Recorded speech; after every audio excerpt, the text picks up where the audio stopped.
Hey, podcast family. Welcome to another episode of Motherhood in Black and White. I'm Kaanji. I'm Tara. And we are coming to you this week with an answer, we hope, to a question that's been on all of our minds: how we talk to our kids about what's going on in our country and the election cycle. Will you shut up, man? Listen, China ate your lunch, Joe. You're the worst president vice- America has ever had. Hey, Come Joe, on. I'm not here to call out his lies. Everybody knows he's a liar.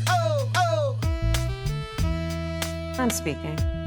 Well, I'm speaking. The important is you said the truth. I'm speaking. If you don't mind letting me finish, we can then have a conversation, okay? Please. Okay. Yeah. Yeah. And this week, Tara, you had an experience with sending your son back to school after 7 months, right? That's right. He went back to face-to-face learning this week. And so there's been an adjustment going on in a lot of our lives.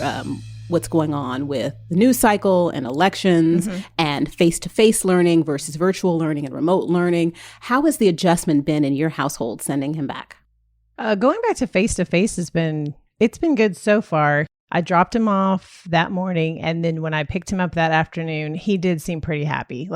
He was like, I had a really good day. I got all my work done.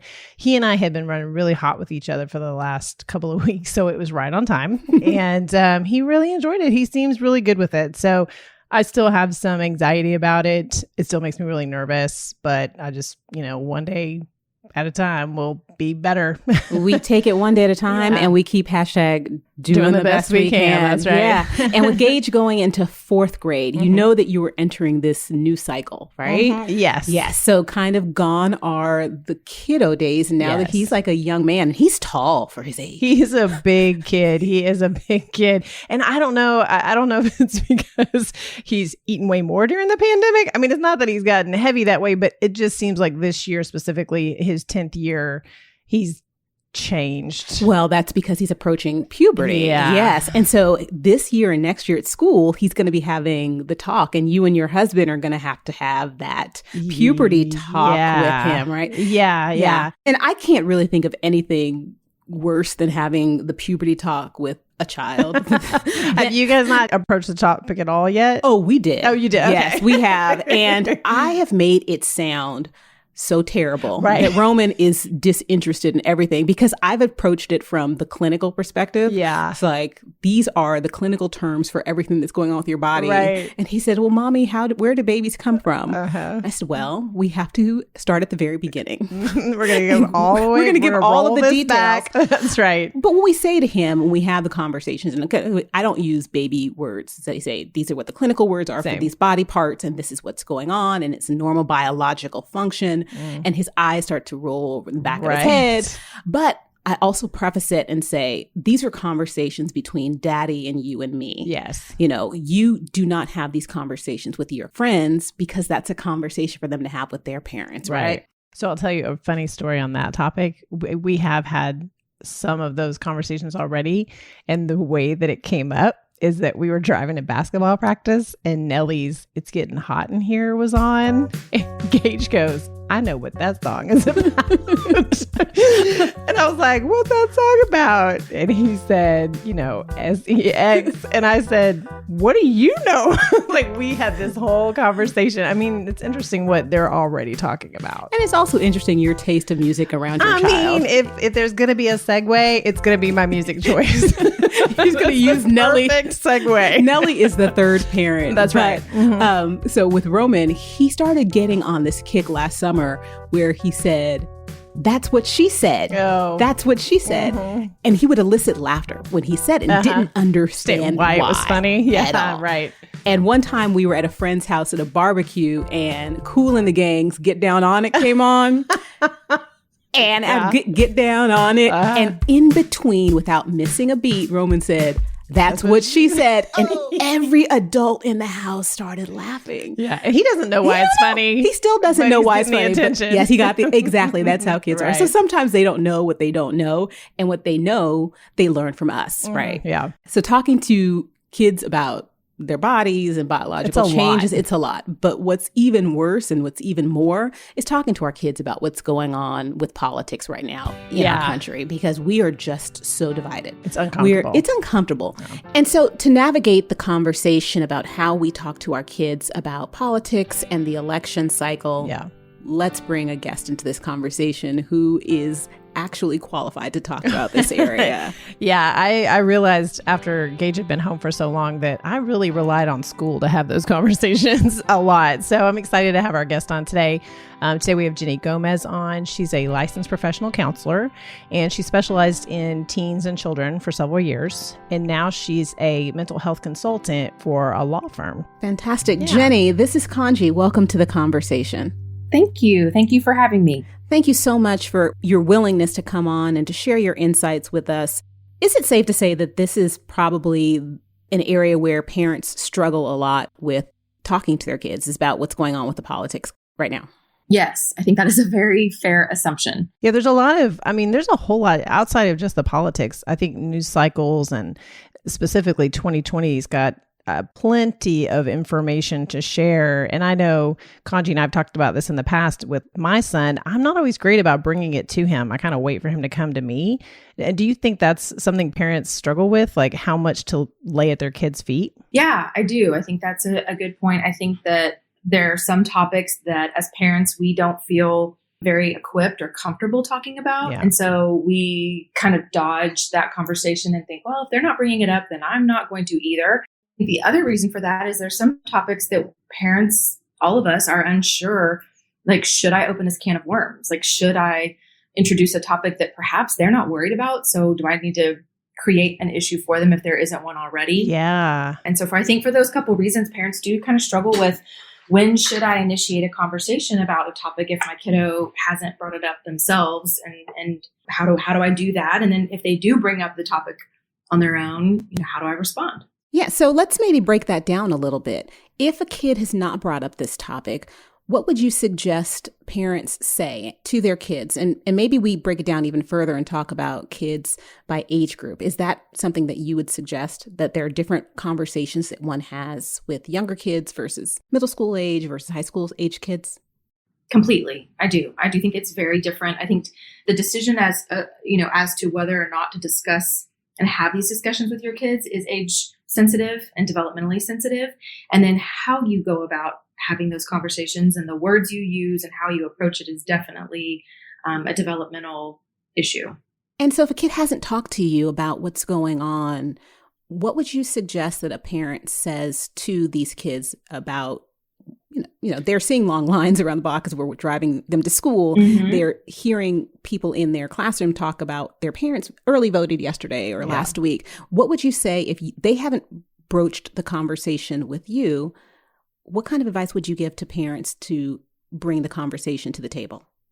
I'm a big fan of looking for, when it's available, looking for teachable moments and looking for authentic opportunities to share that are real time with our kids. So, if we're driving in the car and see a line around a fire station and a bunch of people standing outside with signs, that would be a very real time, perfect opportunity to say, hey, look at all those people. Do you know what they're doing? Do you know what that's all about? And to be able to use that teachable moment in a genuine way, it feels much more authentic than sitting at the dinner table and saying, did you know that early voting started? Right. Yeah. And I think that, if we use that example, because the lines are so spectacularly long right now and very noticeable when you're driving by, a 4-year-old or a 5-year-old would see that and be like, why are those people standing outside? What are they doing? Whereas a 15-year-old, I'm relatively certain would know what that was about. Right. And the conversation would be different. But still, I think looking for those opportunities, it resonates more with kids because kids are very much in the here and now. And so it's easier for them to connect to that topic and have a meaningful conversation that implants in their memory when they can connect something that they're experiencing live as well as the dialogue about it. So when they're connecting the experience as they're experiencing it, what kind of tips would you give to parents about the type of conversation to have? Is it a conversation that has levity in it? Is it strictly factual? Do you let the kids lead it? What does the conversation actually sound like, Jenny? Well, I think it kind of starts with knowing your child, right? And some kids are very good in conversation. They can, some kids are very abstract and can process, kind of deep and more mature concepts. Some kids are very more surface level. Some kids are responsive when parents ask a bunch of questions and engage in a conversation. Others do much better when it's initiated by them. And so I feel like you have to take the lead from your kiddo. And, if you feel compelled to have a conversation and you're driving by, to use our example, the fire station with a long line around it, if you have a child who typically engages in long conversations, then I think you can kind of be like, wow, check that out. Look at all those people. How cool. And then let them have a chance to respond. I think, and if they're in a good place and they start responding, then you respond too. I think that I will always say that if you're looking for a conversation that's going to be meaningful and productive with a kid, listening and letting them have a chance to respond and feel empowered in the conversation will get you a whole lot farther than the, Charlie Brown teacher lecture, wah thing. Because they just shut down and they tune out. And so to give open-ended conversational questions and kind of present things about like, wow, I have never seen that many people out to vote before, especially not on election day itself. And wow, what do you think about that? And just be quiet and let them talk. Because as parents, we tend to try to impart all of our wisdom. And in that, we drown out their voice. And at a certain point, pretty early on in a conversation like that, they shut down. They're not going to be listening to you. They're zoned out. So if you want them to listen, if you want to have a meaningful connection, which I think is what we're all looking for, that's an important part of it, is taking their lead, watching their nonverbals and their body cues. If they visually look like they are done and checked out, table it. Don't continue to try to shove it down their throat. Oh, that's such good advice. That's very good advice. Well, what happens if your kid's voice is different than your own? Ooh, that's a good question. That's a good question. Sometimes I think that what I've heard from people with older children is that maybe the leanings of their children may not be those that they have. Yeah. And what I say often is I try to share with Roman, my 11-year-old, I try to share with Roman information without sharing my perspective. Right. So it doesn't cloud his perspective on things. So we do have a whole generation of kids that may have a different voice than their parents in terms of politics. What advice would you give to parents who may encounter that situation? Yeah. I think that you are so wise to handle it the way you have. And I think that you are the exception on that. Because I think that most kids, in my experience, both personally and professionally, adopt the belief systems of their parents until they're at an age to start individuating from their parents, which is when you start seeing teenagers becoming ready to separate and, kind of go to college and forge their own path. And that's an age where we really do start to question developmentally, do I believe what I believe because it's what my parents have always said it's what we believe and what I should believe? Or do I believe what I believe because I believe it? Right. And if something has changed and shifted, that's usually when you see kids start to really reevaluate that and make changes. And so I think historically that has typically happened in senior year in high school and above.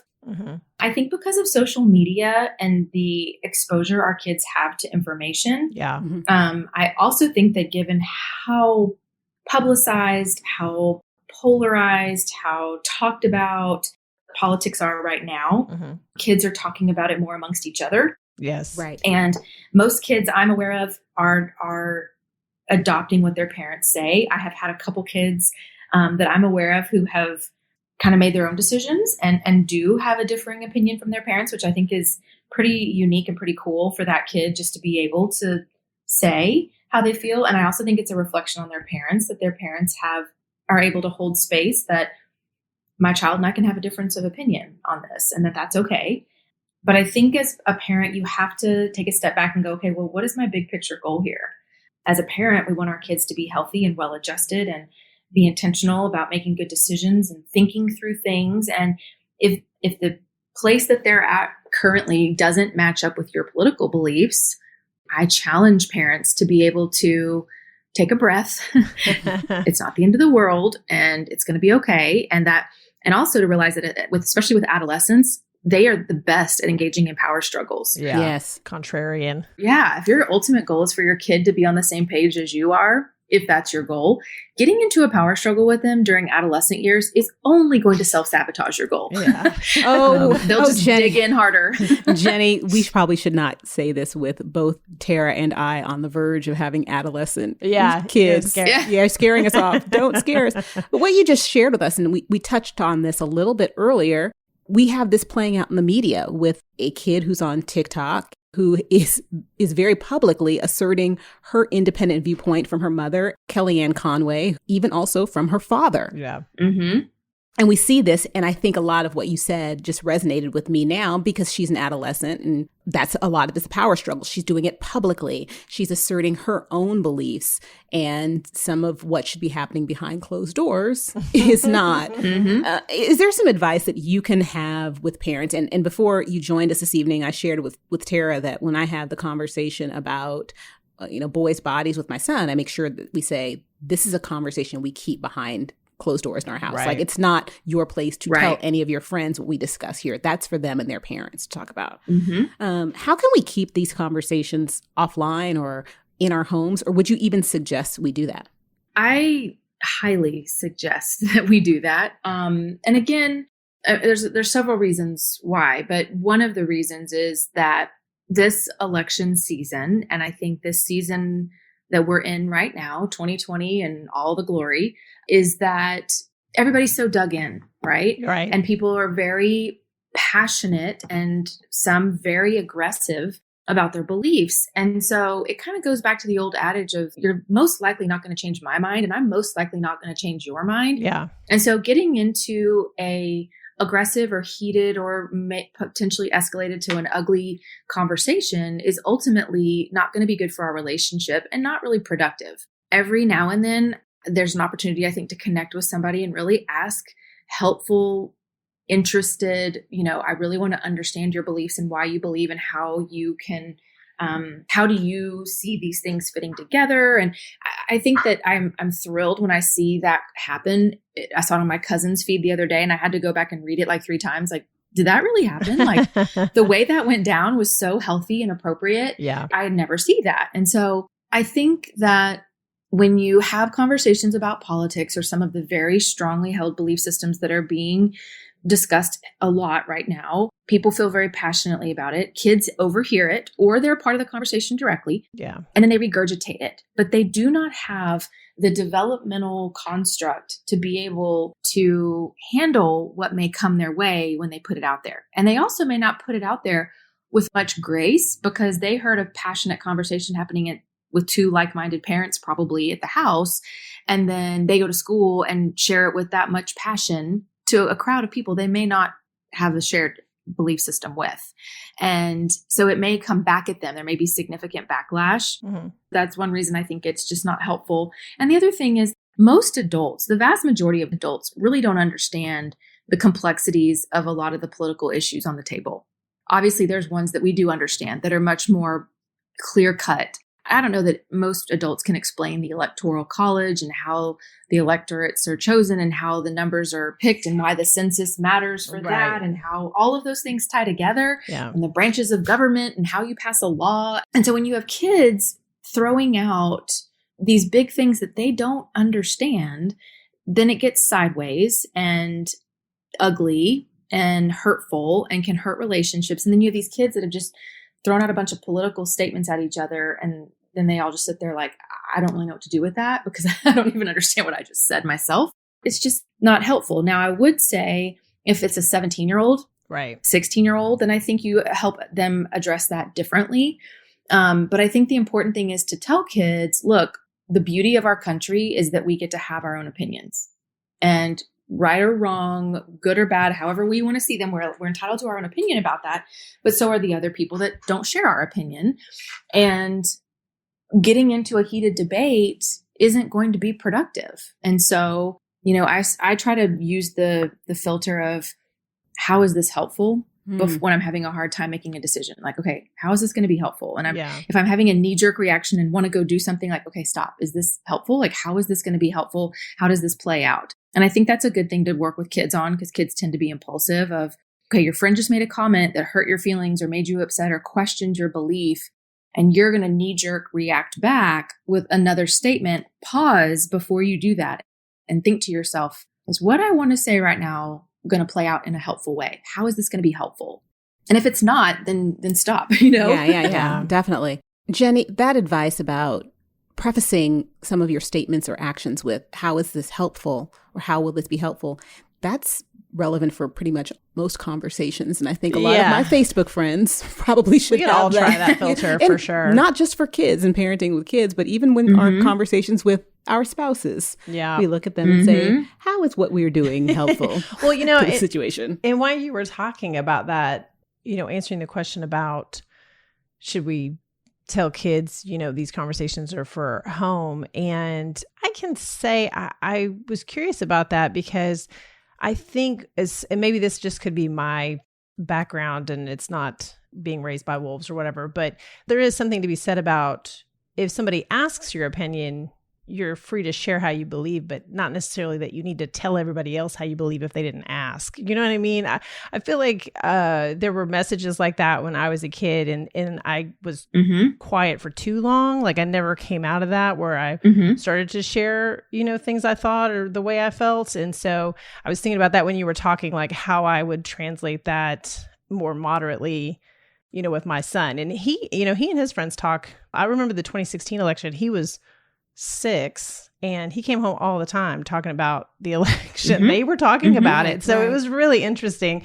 And then this year he's been home. So he's not been talking about it because there's nobody to talk to. Right. We've been busy on the TV and the screens. So anyway. Right. But I appreciated your perspective on that.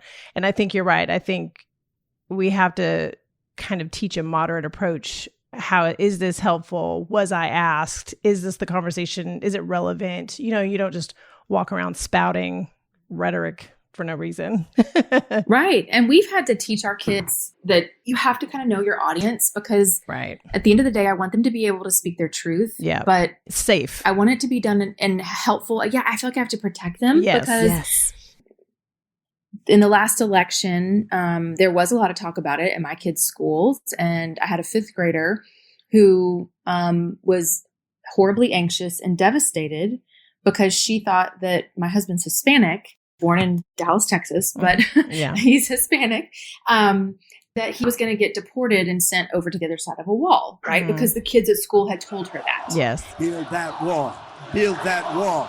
Build that wall. And she was horribly anxious and scared. And we had to do a lot of damage control on that, obviously. But I had a kid in tears and really, really worried because of things that 11-year-olds had said. Right. And so I tend to be protective, right? Number one of my whole world, what's my biggest job is being mama bear and protecting my kids. Yes. And so I want them to speak their truth, but I want them, one of the things we talk about is, I'm not going to convince somebody else politically that they're wrong or that I'm right. So I tend to only really talk about my political beliefs when I know I'm in like-minded company, because I don't really want to get into an argument that's not going to end well and hurt a relationship probably. All that to be said, that to me, that's different than if I see somebody being hurt and somebody's being ugly and bullying or wrong or bad, like I do teach them to step up to that, and you need to call that out and protect others. But we've had to kind of coach our kids on, if somebody directly is asking you, and my experience is that adolescents are asking to kind of provoke and instigate. Right. When they ask those questions, and we've role played ways to kind of nod and smile and be like, oh, that's, I'm not voting this year, so my mom and dad are in charge of that. And we've had to kind of role play that because we've had conversations go very poorly in the past. And so I get that. But I do want them to learn, when is it important to stand up? This parenting job, this is hard. So hard. There's a lot. And the thing about adolescents is the older they get, my mom always said this, the older they get, the more gray area you have. I get that. And when they're little, it's very black and white in terms of like, we don't jump on the couch. Yes or no. We don't feed them ice cream for breakfast. Yes or no. Yeah, it's very clear. And then the older they get, you're like, don't really know what the right answer is here. Right. If they're making this face, it's okay. But if they look at you this way, it's not okay. Yes, definitely. Right. Tricky. Well, you are very fortunate to have your background. And so you can always use your psychological expertise with your daughters. And you mentioned, well, I want to take it back to your personal motherhood journey and experience. So you do have 2 little girls. They are in 6th and 8th grade, correct? Mm-hmm. Yes, ma'am. So share with me a little bit about some of the things that your girls are interested in and some of the joys that you've experienced in 2020, just so we get to know you a little bit more. Well, I love talking about my kids. So they are, like you said, 8th and 6th grade. They both are dancers and spend a lot of time at the studio, which has been really important part of their world to have, other healthy role models and exercise and a purpose and being part of a team. And they have dear friends, and their dance director is like a second mom. And it's been it takes up a lot of time, but it's been a really good thing for them. They're very social. And so just having to juggle, I feel like our current struggles are juggling the activities and the social life with, oh yeah, by the way, you have to do well in school and we have to work hard at school. And both of them they want to do well in school and they work hard, but they also really like to do all those other things too. And so I feel like we're struggling with what everybody's struggling with right now is, how do I manage my husband and I's careers and our kids and their stuff and all the modifications that have come along with COVID that have made it more challenging. And we're resilient. We're all getting through it. But they're at a fun age, thankfully, and we are surviving the adolescent years with girls so far. And now, Jenny, one of the things we talked about earlier was trying to make sure that we are aware and cognizant of the fact that our political beliefs, we don't necessarily pass those on to our kids because they are framing and shaping their own identities. But one thing that I know that you have done is that you have framed and shaped a little bit about your daughter's musical taste, because right before we met, you were taking your daughter to a Journey cover band concert. Isn't that right? For her birthday celebration? Yes. Nice. Yes. And I raise up a child. I happily influenced like 25 other kids too. And I was really proud of myself for that. Yes. So, as the 40-something mom crew, we're like, good for you. That's the right move. We have to teach all of our kids about Steve Perry and Journey because they were amazing. Yes, 100%. 100%. And I was listening to y'all's podcast the other day and was thinking about Snoop and totally how my kids know like 90s rappers because that's what's on my like playlist. Right. And, so yeah, we have to train them well. I mean, it's important. And it's important when you are struggling with an area that you personally don't feel that you have knowledge is rely on the professionals. Like that's why Tara and I wanted you to join the conversation and join our family, because this is a space where we're having these conversations. Our friends are having these conversations, and we know that you're having the conversation. So listen to licensed therapists and licensed counselors who are in this space, and please get their opinion before you're tackling the tough stuff. We're not doing this alone, right? No, we're all in this together. And I think all of us, even therapists ourselves, when it's our own kids, there are moments that I'm at a loss and call a friend who's a therapist, phone a friend and say, where am I missing? What am I not seeing here? Because it's when it's your own kid, it's hard to see the forest through the trees. And it's really easy for me to usually help other people's kids. But with my own, sometimes I have to kind of take a step back. Yeah, I mean, we're all in this together and we all ultimately are moms first and want to support our kiddos and support each other. And so, I always encourage parents that if they're having a tough time, don't feel judged. Like, don't be afraid to ask for help. It's hard. Being a good parent is really hard. And being a good parent should be hard. I mean, it means you're really working hard at it to do a good job. And I think it's also, yes, reach out to professionals if you ever feel like you need help and guidance or your kiddo is struggling. Listen to your gut. Don't wait too long. I think it's always a good idea to have that connection. But I also think if it hasn't quite reached that point and you're just kind of having some stressors, I think it's very validating to other moms to reach out and be like, oh my gosh, this morning was horrific. Yeah. Because I think sometimes parents think that, well, it's just me that's having a hard time. And it's not. Right. It's not at all. And so I think it's just really an opportunity to validate others and connect and get, support from other moms and parents. And know when it's time, to ask for help and take it to the next level. And there's, thankfully lots of clinicians who can be helpful with parenting and kiddo and teen struggles. Yeah. And so make sure that you just stay connected to your network and make sure you surround yourself with other moms who are Just hashtag doing the best we can. Doing the best we can. Yeah. So before we wrap up Yes. this episode, Jenny, a couple of questions for you. We talked about the Journey tribute band. What is your favorite Journey song of all time? I'll tell you a funny story. So it's, I always say that it's, so I was a dancer in high school as well. In my senior solo, I danced to Journey, and I danced the song So I Turn to You. Open Arms. But it's actually, Open Arms. But it's actually So I Come to You with Open Arms.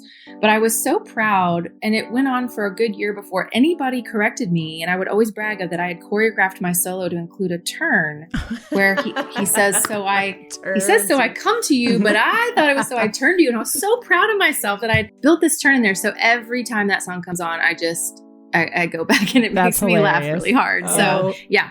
Open Arms. Yep. Open Arms. That's my favorite Journey song. Yeah. And y'all just make up whatever lyrics you want to. That's fine. I'm the queen of that. Oh, my family makes fun of me really bad of all the things I've made up, and they're pretty funny. I don't know. I can't wait to hear some of them. Definitely. Yeah. Yes. And as we move forward, a couple of weeks left until the general election day. So we're going to be in this space for a while, right? Mm-hmm. If you had any advice to offer to any parents and someone listening, what is the one thing that you would like them to take away from our conversation today? Just to protect your kiddos, realize how old they are. Even 15-year-olds, they're not little adults, and they can only process what they're developmentally capable of, and protect them from themselves, protect them from too much data input that they can't process. We should allow them to be kids while we're also helping them to grow. And just remember that as escalated as things feel right now, first and foremost, we're parents, and we have to put that first. Yeah. That is so insightful. Yeah. And with that, wanted to say thank you for sharing your time. Thank you for sharing the advice, and thank you for sharing space with us today. We appreciate you and hope to have you back, because goodness knows, Tara and I need as much advice as we can get. So excited. We now have a licensed professional counselor on the line. On speed dial. Yeah, you be ready, Jenny. Often and frequently we call I'm ready and waiting. Oh, thank you. It was a pleasure. I appreciate the invitation. No, thank you so much for taking the time. Take good care. We'll talk to you soon, Jenny. All right. Y'all too. Okay. Thank you. Bye-bye. Bye. Jenny was awesome. And what was funny is her last little bit of advice about remembering you're a parent first. You know, we've heard that before. That was one of the things that our homeschool podcast guest told us about. Remember, you're the parent first. Yes. And as soon as she said it, I was like, that has been my mantra for a few weeks now. Like, I've really been keeping my eye on, I'm his mom first. You know? That's the refrain. And it's like, we have to make sure that we do no harm. Right. And when Jenny said, we teach our kids before they act, before they speak, and this is something that we ourselves should do, is just remind ourselves and say, is this helpful? Will this be helpful in either advancing a conversation or getting to a goal? And it's something that I need to be mindful of when I am looking at my cousin's wife's social media feed before I decide to post a comment. Need to stop and say, would this be helpful if I post a comment right here? And most likely it wouldn't be. So that's what you got to keep on scrolling. Yeah. When she was talking about, I do rely on that a lot. When we were talking earlier about that whole discussion about having kids out in the world and what they share and what they don't share. And I run that filter quite a bit. I mean, as she said, you're not going to change someone's mind. You're probably not going to convince them that you're right. So, you know, is what you're going to share actually helpful, or is it really just trying to force an agenda, right? Right. So very good points. And as we said to Jenny, we have a couple of weeks left in this election cycle, right? Mm-hmm. And it's likely that there's going to be a lot of rhetoric. There's going to be a lot of conversations that are being held around our kids. Yeah. And the best course of action is just to let them take the lead, but also not to ignore what's going on. Right. To, you know, speak up when we're seeing something and let them kind of come to us and be a safe place for them to work that stuff out. Exactly. So that's what I'm going to take away from this conversation. And I'm just going to continue to hope that we find a way of healing our country, because the divide, it's growing every single day, and it's just not helpful. It's not, you know, and voting season just turned the volume up so high. Yeah. Well, in this year. Oh, definitely. This year by itself. It's Everything. called 2020 high volume. It's just like the way you keep the volume in your car. That's right. That's right. 2020. What is it about 2020? It's on high just volume. like the volume in Tara's car. That's right. Yeah, it's okay. So before we wrap up this episode and head into another week, let's go ahead and change our mindset and let's think about going forward. What will your word for the week be going forward? My word for the week, and this is going to sound a little rough, but my word for the week is just going to be survival. I'm really anxious with Gage back in school, a little bit more anxious than I thought I'd be. And I've got a lot going on at work. It's going to be a bumpy week, and I know it's going to be a bumpy week. So I'm just going to #do the best I can and survive it. Are you going to have Destiny's Child on repeat? Probably. Nothing wrong with that. Nothing helps survival more than some Beyonce beats. Okay. Nothing gets me through a bad week more than Beyonce. How about you? What's your word? My word for the week will be synchronicity. Oh, I like that one. And not Synchronicity, the Police album. See, like how I'm taking it back to like segues with the music thing. 70s rock. But we know synchronicity means the simultaneous occurrence of events, which appear unrelated, but actually do have some sort of a connection. And with what's been going on in 2020, there have just been so many events that have been going on in my life. Yeah. And I'm just learning how to be more aware and more acutely connected with people and things. And the synchronicity, it's kind of overwhelming at times. The way things line up. Yeah, the way things just line up. I get so that. Kind of like the way that you came back into my life. That's right. And how we ended up here together on this show. It's just like a perfect fit. Exactly right. Our producer probably wouldn't say so. No. That's because you're his favorite. Not today. But Podcast Fun, we want to hear from you. Like, what is your word for the week going forward? Message us. Let us know and know that we will be rooting for you for success, survival, synchronicity, and always love going forward. So yeah, message us. We'll respond. And we'd love to hear from you. Yes. Thank you so much, guys, for joining us for another episode. You can interact with the show and share with us your word for the week on IG at Black and White Momcast. You can listen to the podcast, of course, on Apple and on Google. You can subscribe to us, and on Spotify, you can follow us. We're on Amazon's podcast platform. We love to see the reviews and we love to hear your feedback. So if you're enjoying the show, please hit the 5 stars for us. Please share with us what you're loving about it. We read every single one of them and we love them so much. Thank you so much. Thank you so much. And before Tara and I go our separate ways, journey song, you like that? We just wanted to make sure that you know, we hope that you take good care. Bye-bye, family. Mr. Vice President, I'm speaking.